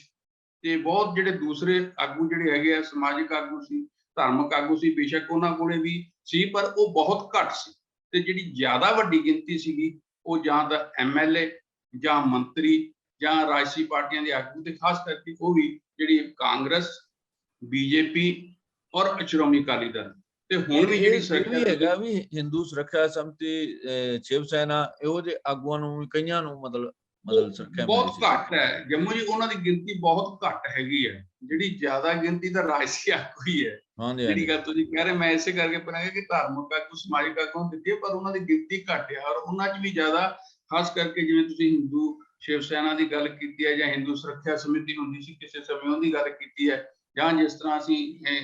ਅਕਾਲ ਤਖ਼ਤ ਦੇ ਜਥੇਦਾਰ ਹੈ ਜਾਂ ਸ਼੍ਰੋਮਣੀ ਕਮੇਟੀ ਦੇ ਜਿਹੜੇ ਆਗੂ ਹੈ, ਉਹ ਕਈ ਤਰ੍ਹਾਂ ਦੇ ਇਸ ਤਰ੍ਹਾਂ ਦਾ ਜਿਹੜਾ ਵੱਖ-ਵੱਖ ਤਰ੍ਹਾਂ ਦੇ ਖੇਤਰ ਦੇ ਆਗੂ ਸੀਗੇ, ਪਰ ਜ਼ਿਆਦਾਤਰ ਜਿਹੜੇ ਲੋਕ ਸੀਗੇ ਉਹ ਰਾਜਸੀ ਖੇਤਰ ਨਾਲ ਹੀ ਸੰਬੰਧਿਤ ਸੀਗੇ, ਜਿਨ੍ਹਾਂ ਕੋਲੇ ਇਸ ਤਰ੍ਹਾਂ ਦੀ ਸੁਰੱਖਿਆ ਸੀਗੀ। ਔਰ ਉਹ ਸੁਰੱਖਿਆ ਦੇ ਉੱਤੇ ਲਗਭਗ 15-15, 20 ਮੁਲਾਜ਼ਮ, ਕਿਉਂਕਿ ਕਈਆਂ ਨੂੰ ਜਿਨ੍ਹਾਂ ਨੂੰ ਜੈਟ ਸੁਰੱਖਿਆ ਸੀ ਉਹਨਾਂ ਵਿੱਚ 35-35, 36-36 ਮੁਲਾਜ਼ਮ ਵੀ ਮਿਲੇ ਹੋਏ ਸੀ। ਸਰਕਾਰੀ ਵਾਹਨ ਸੀਗੇ ਜਿਹੜੇ ਅੱਗੇ ਪਾਇਲਟ ਗੱਡੀਆਂ ਚੱਲਦੀਆਂ ਸੀ, ਔਰ ਉਹਨਾਂ ਗੱਡੀਆਂ ਦਾ ਜਿਹੜਾ ਤੇਲ ਸੀ, ਖਰਚਾ ਸੀ, ਸਾਰਾ ਕੁਝ ਉਹ ਸਾਰਾ ਰਾਜ ਸਰਕਾਰ ਦੇ ਉੱਤੇ, ਸੂਬੇ ਦੇ ਉੱਤੇ ਪੈਂਦਾ ਸੀ, ਜਿਹੜਾ ਲੋਕਾਂ ਦੇ ਟੈਕਸ ਦੇ ਵਿੱਚੋਂ ਹੀ ਸਾਰਾ ਖਰਚਿਆ ਜਾਂਦਾ ਸੀ। ਜਿਹੜੇ ਲੋਕ ਟੈਕਸ ਭਰਦੇ ਆ, ਜਿਹੜੀ ਰਾਜ ਨੂੰ ਆਮਦਨ ਹੁੰਦੀ ਆ, ਉਹਦੇ ਵਿੱਚੋਂ ਹੀ ਜਾਂਦਾ ਸੀ। ਪਰ ਉਹਦਾ ਜਿਹੜਾ ਸਾਰਾ ਲਾਭ ਸੀਗਾ ਉਹ ਜਿਹੜੇ ਨੇਤਾ ਸੀਗੇ ਉਹਨਾਂ ਕੋਲ ਜਾਂਦਾ ਸੀ। ਪਰ ਇਹਦੇ ਵਿੱਚ ਇਹ ਜ਼ਰੂਰ ਹੈ ਕਿ ਪਿਛਲੇ ਸਮੇਂ 'ਚ ਕਾਫੀ ਲਗਭਗ 500 ਤੋਂ ਵੱਧ ਜਿਹੜੇ ਮੁਲਾਜ਼ਮ ਹੈ ਉਹਨਾਂ ਨੇ ਉਸ ਡਿਊਟੀ ਤੋਂ ਵਾਪਸ ਬੁਲਾਇਆ। ਪਹਿਲਾਂ ਪੜਾਅਵਾਰ ਹੋਇਆ, ਪਹਿਲਾਂ ਵੀ ਬੁਲਾਏ ਸੀ, ਹੁਣ ਵੀ। ਹੁਣ ਜਿਹੜੇ ਖਾਸ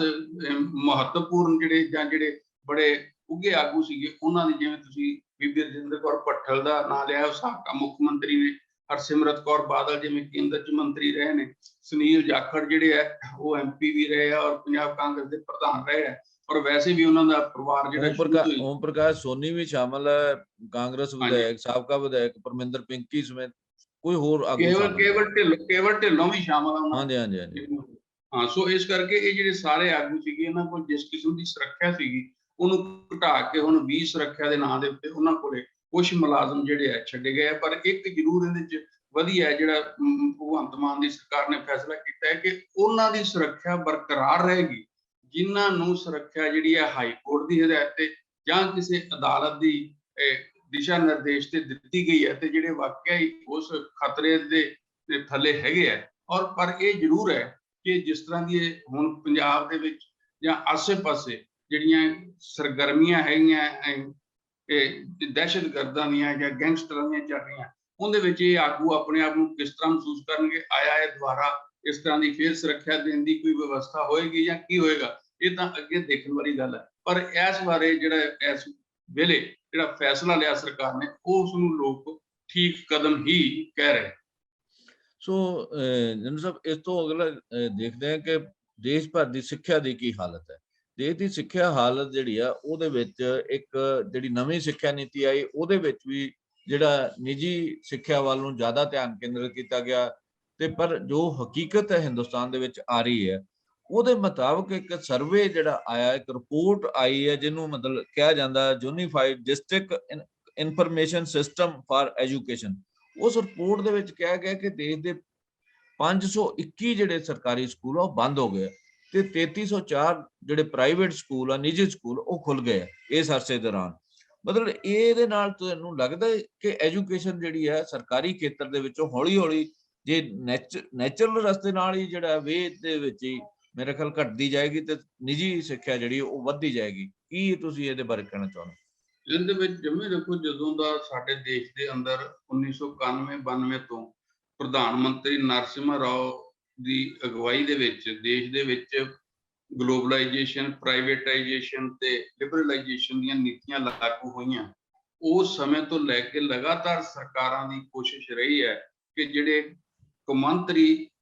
ਵਿੱਤੀ ਅਦਾਰੇ ਹੈਗੇ, ਚਾਹੇ ਉਹ IMF ਹੈ, ਚਾਹੇ ਉਹ ਵਰਲਡ ਬੈਂਕ ਹੈ, ਚਾਹੇ ਹੋਰ ਸੰਸਥਾਵਾਂ ਹੈ, ਕਿ ਉਹ ਜਿਸ ਤਰ੍ਹਾਂ ਦੇ ਦਿਸ਼ਾ ਨਿਰਦੇਸ਼ ਦਿੰਦੀਆਂ ਰਹੀਆਂ, ਉਸ ਦੇ ਮੁਤਾਬਕ ਹੀ ਇੱਥੇ ਪਾਲਿਸੀਜ਼ ਤੇ ਇੱਥੇ ਜਿਹੜਾ ਸਾਰਾ ਕੁਝ ਦੇਸ਼ ਦੇ ਅੰਦਰ ਅੱਗੇ ਵੱਧਦਾ ਗਿਆ। ਸਿਸਟਮ ਨੂੰ ਪ੍ਰਾਈਵੇਟਾਈਜ਼ ਕਰਨ ਵੱਲ ਬੜੀ ਤੇਜ਼ੀ ਨਾਲ ਜਿਹੜੇ ਹੈ ਕਦਮ ਵਧੇ ਆ। ਅਸੀਂ ਦੇਖਦੇ ਹਾਂ ਕਿ ਪਿਛਲੇ 30 ਸਾਲਾਂ ਦੇ ਅੰਦਰ ਜੇ ਕੁਝ ਅੱਗੇ ਪਬਲਿਕ ਸੈਕਟਰ ਸੀਗਾ, ਸਰਕਾਰੀ ਖੇਤਰ ਸੀਗਾ, ਉਹ ਸਾਰਾ ਕੁਝ ਹੀ ਜੰਮੂ ਜੀ ਕਿ ਪ੍ਰਾਈਵੇਟ ਖੇਤਰ ਵੱਲ ਨੂੰ ਤੁਰਿਆ ਜਾ ਰਿਹਾ। ਚਾਹੇ ਉਹ ਵੱਡੇ ਵੱਡੇ ਕੇਂਦਰੀ ਅਦਾਰੇ ਸੀਗੇ ਪਬਲਿਕ ਸੈਕਟਰ ਦੇ, ਜਿਹਨਾਂ ਦੇ ਹੁਣ ਮੋਨੇਟਾਈਜੇਸ਼ਨ ਕਰਕੇ ਤੇ ਉਹਨਾਂ ਨੂੰ ਵੀ ਵੇਚਿਆ ਜਾ ਰਿਹਾ, ਤਾਂ ਉਹ ਸਾਰੇ ਪਿਛੋਕੜ ਦੇ ਵਿੱਚ ਜਦੋਂ ਅਸੀਂ ਨਜ਼ਰ ਮਾਰਦੇ ਹਾਂ ਪੰਜਾਬ ਦੇ ਵਿੱਚ, ਤੇ ਪੰਜਾਬ ਦੇ ਵਿੱਚ ਵੀ ਪਿਛਲੇ 20 ਸਾਲਾਂ ਦੇ ਅੰਦਰ ਜਿਹੜਾ ਸਿਹਤ ਦਾ ਖੇਤਰ ਹੈ, ਜਿਹੜਾ ਸਿੱਖਿਆ ਦਾ ਖੇਤਰ ਹੈ, ਇਹ ਸਾਰੇ ਦੇ ਵਿੱਚ ਹੀ ਜਿਹੜਾ ਪ੍ਰਾਈਵੇਟਾਈਜੇਸ਼ਨ ਜਿਹੜਾ ਹੈ ਤੇਜ਼ੀ ਨਾਲ ਵਧਿਆ। ਅਸੀਂ ਜੇ ਸਿਹਤ ਦੀ ਗੱਲ ਕਰਦੇ ਹਾਂ ਤਾਂ ਜਿਹੜੇ ਸਰਕਾਰੀ ਹਸਪਤਾਲਾਂ ਦੀ ਹਾਲਤ ਮਾੜੀ ਹੈ, ਤੇ ਇੱਥੇ ਵੱਡੇ ਵੱਡੇ ਜਿਹੜੇ ਕਾਰਪੋਰੇਟ ਹਸਪੀਟਲ ਹੈ ਉਹ ਖੁੱਲੇ ਹੋਏ ਆ, ਜਿੱਥੇ ਮਹਿੰਗਾ ਇਲਾਜ ਮਿਲਦਾ, ਜਿੱਥੇ ਆਮ ਆਦਮੀ ਇਲਾਜ ਹੀ ਨਹੀਂ ਕਰਾ ਸਕਦਾ। ਤੇ ਜੇ ਪ੍ਰਾਈਵੇਟ ਜਿਹੜੇ ਕੁਝ ਹਸਪੀਟਲ ਹੈ ਉਹ ਪੈਨਲ ਤੇ ਲਏ ਹੋਏ ਆ ਸਰਕਾਰ ਨੇ, ਤਾਂ ਉਹਨਾਂ ਦੀ ਸਰਕਾਰ ਵੱਲੋਂ ਅਦਾਇਗੀ ਨਹੀਂ ਕੀਤੀ ਜਾਂਦੀ, ਤਾਂ ਉਹ ਵੀ ਇਲਾਜ ਤੋਂ ਇਨਕਾਰ ਕਰ ਦਿੰਦੇ। ਇਸ ਤਰ੍ਹਾਂ ਹੀ ਜਦੋਂ ਅਸੀਂ ਸਿੱਖਿਆ ਦੇ ਖੇਤਰ 'ਚ ਨਜ਼ਰ ਮਾਰਦੇ ਹਾਂ ਕਿ ਪਹਿਲਾਂ ਪੰਜਾਬ ਦੇ ਅੰਦਰ ਅਸੀਂ ਜਦੋਂ ਆਪਣੇ ਦੌਰ ਦੇਖਦੇ ਹਾਂ ਕਿ ਪੜ੍ਹਦੇ ਸੀਗੇ 1970 ਤੋਂ ਲੈ ਕੇ ਜਿਹੜਾ 80 ਤੱਕ ਦਾ ਦੌਰ ਸੀ, ਉਹਦੇ ਵਿੱਚ 3-4 ਯੂਨੀਵਰਸਿਟੀਆਂ ਹੀ ਤੁਹਾਡੇ ਸਾਹਮਣੇ ਹੁੰਦੀਆਂ ਸੀਗੀਆਂ। ਪੰਜਾਬ ਯੂਨੀਵਰਸਿਟੀ ਹੈ, ਗੁਰੂ ਨਾਨਕ ਦੇਵ ਯੂਨੀਵਰਸਿਟੀ ਹੈ, ਪੰਜਾਬੀ ਯੂਨੀਵਰਸਿਟੀ ਹੈ, ਖੇਤੀਬਾੜੀ ਯੂਨੀਵਰਸਿਟੀ ਹੈ। ਤਾਂ ਇਸ ਸਮੇਂ ਤੋਂ ਬਾਅਦ ਹੁਣ ਤੁਸੀਂ ਦੇਖਦੇ ਜਦੋਂ ਨੀਤੀਆਂ ਲਾਗੂ ਹੋਈਆਂ ਪ੍ਰਾਈਵੇਟ ਕਰਨ ਦੀਆਂ, ਤੇ ਪੰਜਾਬ ਦੇ ਵਿੱਚ ਜਿਹੜਾ ਪ੍ਰਾਈਵੇਟ ਜਿਹੜੀਆਂ ਯੂਨੀਵਰਸਿਟੀਆਂ ਉਹਨਾਂ ਦੀ ਭਰਮਾਰ ਹੈ। ਔਰ ਇਸ ਤਰ੍ਹਾਂ ਜਿਹੜੇ ਪੰਜਾਬ ਦੇ ਮੁਕਾਬਲੇ ਹਰਿਆਣਾ ਦੇ ਵਿੱਚ ਪ੍ਰਾਈਵੇਟ ਯੂਨੀਵਰਸਿਟੀਆਂ ਪਿਛਲੇ 10 ਸਾਲਾਂ ਦੇ ਵਿੱਚ 15 ਦੇ ਵਿੱਚ ਬਹੁਤ ਵੱਡੀ ਗਿਣਤੀ ਦੇ ਵਿੱਚ ਆਈਆਂ। ਹਰਿਆਣਾ ਦੇ ਵਿੱਚ ਮੇਰੇ ਖਿਆਲ ਇਸ ਵੇਲੇ ਸਾਰੇ 40 ਦੇ ਕਰੀਬ ਯੂਨੀਵਰਸਿਟੀਆਂ ਨੇ। ਆਪਾਂ ਕਿਉਂਕਿ ਪੰਜਾਬ ਦੇ ਉੱਤੇ ਆਪਣਾ ਧਿਆਨ ਕੇਂਦਰਿਤ ਕਰ ਰਹੇ ਹਾਂ, ਇਸ ਕਰਕੇ ਮੈਂ ਪੰਜਾਬ ਨਾਲ ਸੰਬੰਧਿਤ ਗੱਲ ਕਰ ਰਿਹਾ। ਉਦਾਂ ਤਾਂ ਸਾਰੇ ਦੇਸ਼ ਦੇ ਵਿੱਚ ਹੀ ਬਹੁਤ ਸਾਰਾ ਪਸਾਰਾ ਹੋਇਆ, ਜਿਹੜੀਆਂ ਪ੍ਰਾਈਵੇਟ ਯੂਨੀਵਰਸਿਟੀਆਂ ਉਹਨਾਂ ਨੂੰ ਸਰਕਾਰ ਜਿਹੜੀ ਹੈ ਤਰਜੀਹ ਵੀ ਦਿੰਦੀ ਹੈ। ਅਸੀਂ ਦੇਖਦੇ ਹਾਂ ਕਿ ਜੇ ਅਸੀਂ ਪੰਜਾਬ ਦੀ ਗੱਲ ਕਰੀਏ, ਅਸੀਂ ਇਹ ਤੋਂ ਬਾਹਰ ਨਾ ਜਾਈਏ, ਜ਼ਿਆਦਾ ਵੈਸੇ ਤਾਂ ਦੇਸ਼ 'ਚ ਚੱਲ ਹੀ ਰਿਹਾ ਸਾਰਾ। ਇਹ ਰਿਪੋਰਟ ਤਾਂ ਕੌਮੀ ਰਿਪੋਰਟ ਆ ਨਾ, ਨੈਸ਼ਨਲ ਲੈਵਲ ਦੀ ਰਿਪੋਰਟ ਆ। ਜਦੋਂ ਨੈਸ਼ਨਲ ਦੀ ਰਿਪੋਰਟ ਕਰਦੇ ਆ ਤਾਂ ਉਹਦੇ 'ਚ ਸਾਨੂੰ ਕੁਝ ਫੈਕਟਰ ਤਾਂ ਹੋਰ ਸੂਬਿਆਂ ਦੇ ਵੀ ਦੇਖਣੇ ਹੀ ਪੈਣਗੇ ਨਾ। ਨਹੀਂ, ਉਹ ਫੈਕਟਰ ਤਾਂ ਦੇਖੇ ਹੀ ਹੈ, ਉਹ ਤਾਂ ਟੋਟਲ ਓਵਰਆਲ ਹੀ। ਜਦੋਂ ਆਪਾਂ ਨੀਤੀ ਦੀ ਗੱਲ ਕਰ ਰਹੇ ਹਾਂ 1991-92 ਤੋਂ ਜਿਹੜੀ ਸ਼ੁਰੂ ਹੋਈ ਆ, ਉਹ ਤਾਂ ਸਾਰੇ ਦੇਸ਼ ਲਈ ਹੈ ਨਾ, ਉਹ ਤਾਂ ਕੋਈ ਇਕੱਲੇ ਪੰਜਾਬ ਨਹੀਂ ਸੀ। ਪੰਜਾਬ ਦਾ ਤਾਂ ਇਸ ਕਰਕੇ ਕਿ ਪੰਜਾਬ ਦਾ ਤੁਸੀਂ ਜ਼ਿਕਰ ਕੀਤਾ ਹੈ ਕਿ ਪੰਜਾਬ 'ਚ 521 ਜਿਹੜੇ ਸਕੂਲ ਹੈ। ਨਹੀਂ, ਇਹ ਦੇਸ਼ ਭਰ ਦੇ ਸਕੂਲ ਨੇ 521। ਤੇ ਉਹ ਜਿਹੜੀ ਜ਼ਿਕਰ ਕੀਤਾ ਹੈਗਾ, ਉਹਦੇ 'ਚ ਜਿਹੜੇ ਸਾਰੇ ਸਕੂਲਾਂ ਦੀ ਵੀ ਗੱਲ ਆਉਂਦੀ, ਉਹਦੇ ਵਿੱਚ ਅਸੀਂ ਜਦੋਂ ਗੱਲ ਕਰਦੇ ਹਾਂ ਕਿ ਇੱਥੇ ਹੁਣ ਜਦੋਂ ਫੰਕਸ਼ਨ ਹੁੰਦੇ ਆ, ਆਮ ਤੌਰ ਤੇ ਜਦੋਂ ਅੱਗੇ ਪ੍ਰਧਾਨ ਮੰਤਰੀ, ਚਾਹੇ ਉਪ ਰਾਸ਼ਟਰਪਤੀ, ਚਾਹੇ ਹੋਰ ਜਿਹੜੇ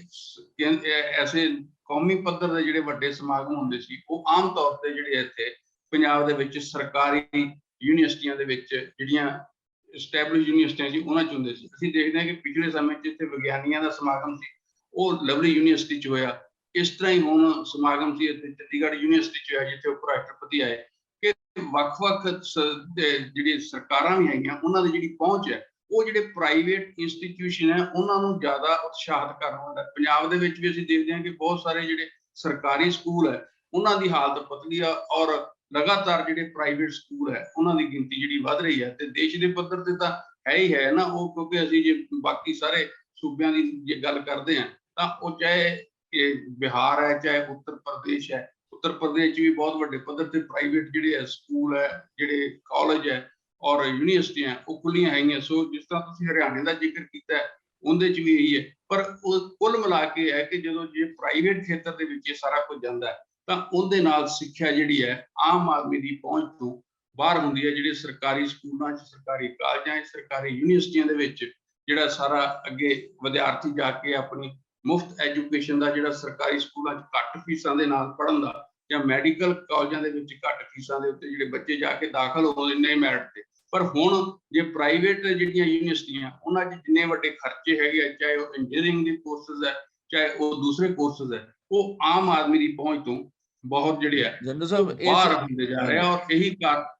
ਹਾਂਜੀ, ਇਸ ਰਿਪੋਰਟ ਦਾ ਇੱਕ ਹੋਰ ਬੜਾ ਅਹਿਮ ਪਹਿਲੂ ਆ, ਉਹਦੇ ਵਿੱਚ ਇਹ ਦੱਸਿਆ ਗਿਆ ਪਿਛਲੇ 1.5 ਸਾਲ ਦੇ ਵਿੱਚ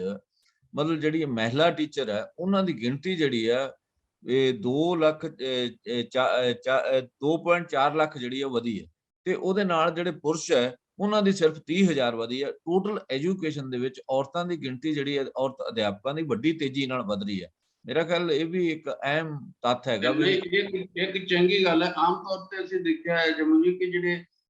ਪ੍ਰਾਈਵੇਟ ਇੰਸਟੀਟਿਊਸ਼ਨ ਹੈ ਉਹਨਾਂ ਵਿੱਚ ਜਿਹੜੀਆਂ ਖਾਸ ਕਰਕੇ ਯੂਨੀਵਰਸਿਟੀਜ਼ ਹੈ ਕਿ ਜਿਹੜੇ ਅਧਿਆਪਕ ਜਿਹੜੀਆਂ ਦੂਸਰੀਆਂ ਯੂਨੀਵਰਸਿਟੀਆਂ 'ਚ ਸੇਵਾ ਮੁਕਤ ਹੁੰਦੇ ਆ ਉਹਨਾਂ ਨੂੰ ਜ਼ਿਆਦਾ ਉੱਥੇ ਮੌਕੇ ਜਿਹੜੇ ਆ ਮਿਲਦੇ ਹੈਗੇ ਆ। ਤੇ ਜਿਹੜੇ ਡਾਇਰੈਕਟ ਜੌਬ ਵਾਲੇ ਵੀ ਹੈਗੇ ਆ, ਪਰ ਉਹਨਾਂ ਨੂੰ ਵੀ ਉੱਥੇ ਕਾਫੀ ਜਿਹੜਾ ਮੌਕਾ ਮਿਲਦਾ ਹੈ। ਔਰ ਜਿਹਦੇ ਵਿੱਚ ਯੂਨੀਵਰਸਿਟੀਆਂ ਉਹਨਾਂ ਦੇ ਵੱਖ-ਵੱਖ ਢੰਗ ਨਾਲ ਜਿਹੜੇ ਆਪਣੇ ਅਪਰੋਚ ਹੈਗੀ, ਆਪੋ ਆਪਣੀਆਂ ਨੀਤੀਆਂ ਹੈਗੀਆਂ, ਉਹਦੇ ਮੁਤਾਬਕ ਚੱਲਦੀਆਂ। ਇੱਥੇ ਹੁਣ ਜੇ ਬਾਕੀ ਅਸੀਂ ਯੂਨੀਵਰਸਿਟੀ ਦੀ ਗੱਲ ਕਰਦੇ ਹਾਂ, ਕੁਝ ਇੰਜੀਨੀਅਰਿੰਗ ਤੇ ਫੋਕਸ ਕਰ ਰਹੇ, ਕੁਝ ਦੂਸਰੀ ਸਾਇੰਸ ਤੇ ਫੋਕਸ ਕਰ ਰਹੇ, ਕੁਝ ਵੱਖ-ਵੱਖ ਜਿਹੜੀ ਉਹ ਸਪੈਸ਼ਲਾਈਜੇਸ਼ਨ ਬਣਾ ਕੇ ਵੀ ਉਹਨਾਂ ਦੀ ਕੋਸ਼ਿਸ਼ ਹੈ ਕਿ ਬਾਹਰਲੀਆਂ ਯੂਨੀਵਰਸਿਟੀਆਂ ਨਾਲ ਜਿਹੜਾ ਹੈ ਉਹ ਟਾਈ ਅਪ ਕਰਕੇ ਕਿ ਕੁਝ ਅੱਧੇ ਕੋਰਸ ਇੱਥੇ ਕਰਾਉਂਦੇ, ਅੱਧੇ ਤੁਹਾਨੂੰ ਬਾਹਰ ਕਰਾਉਂਦੇ। ਸੋ ਟੋਟਲ ਜਿਹੜਾ ਐਜੂਕੇਸ਼ਨ ਦਾ ਸਿਸਟਮ ਹੈ ਉਹਦੇ ਵਿੱਚ ਬੜੇ ਵੱਡੇ ਪੱਧਰ ਤੇ ਜਿਹੜੇ ਬੁਨਿਆਦੀ ਪੱਧਰ ਤੇ ਬਹੁਤ ਵੱਡੀਆਂ ਜਿਹੜੀਆਂ ਤਬਦੀਲੀਆਂ ਉਹ ਵਾਪਰ ਰਹੀਆਂ। ਔਰ ਉਹ ਜਿਹੜੀਆਂ ਤਬਦੀਲੀਆਂ ਵਾਪਰ ਰਹੀਆਂ ਉਹਦੇ ਨਾਲ ਸਿੱਖਿਆ ਜਿਹੜੀ ਹੈ ਆਮ ਜਿਹੜਾ ਆਦਮੀ ਹੈਗਾ ਉਹਦੀ ਪਹੁੰਚ ਤੋਂ ਜਿਹੜੀ ਦੂਰ ਹੁੰਦੀ ਜਾ ਰਹੀ ਹੈ, ਜਿੰਨੀ ਸਿੱਖਿਆ ਮਹਿੰਗੀ ਹੋ ਰਹੀ ਹੈ। ਔਰ ਉਹ ਬੱਚੇ ਜਿਹੜੇ